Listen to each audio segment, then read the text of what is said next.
எல்லாருக்கும் வணக்கம். நான் இனியா.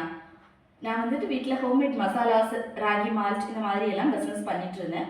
பிஸ்னஸை எப்படி இம்ப்ரூவ் பண்ணுறது அப்படின்னு சொல்லிட்டு நான் கொஞ்சம் யோசிச்சுட்டு இருக்கும்போது தான் எனக்கு வந்து கவிதா பல்ராம் மேமோட அறிமுகம் கிடைச்சிச்சு. மேடம் கிட்ட நான் வந்து சூப் கிளாஸ் ஜாயின் பண்ணியிருந்தேன். மேம் வந்து ரெசிபி மட்டும் சொல்லிக் கொடுக்க மாட்டாங்க. அதனால என்ன பலன் இருக்குது, அதை எப்படி எடுத்துக்கிறதுனால நமக்கு அந்த சத்துக்கள் முழுமையாக போய் சேருங்கிறது வரைக்கும், நம்ம மார்க்கெட்டிங்காக எப்படி இது பண்ணலாம், நம்ம வீட்டு பர்பஸ்க்கு எப்படி யூஸ் பண்ணலாம், சத்துக்கள் மாறாமல் நம்ம எப்படி எடுத்துக்கலாங்கிற பல தகவல்களை கொடுப்பாங்க. மார்க்கெட்டிங்கில் தான் நம்ம எல்லாரும் ரொம்ப ஸ்ட்ரகிளாக ஃபேஸ் பண்ணுறோம் இல்லையா. மார்க்கெட்டிங் ஐடியாஸ் கொடுப்பாங்க, டைம் மேனேஜ்மெண்ட்டுக்காக கூட தனியாக கிளாஸ் எடுக்கிறாங்க. மேடம் கிட்ட ஜாயின் பண்ணுங்கள், உங்களோட பிஸ்னஸை சக்ஸஸ்ஃபுல்லாக எடுத்துகிட்டு போங்க. தேங்க்யூ.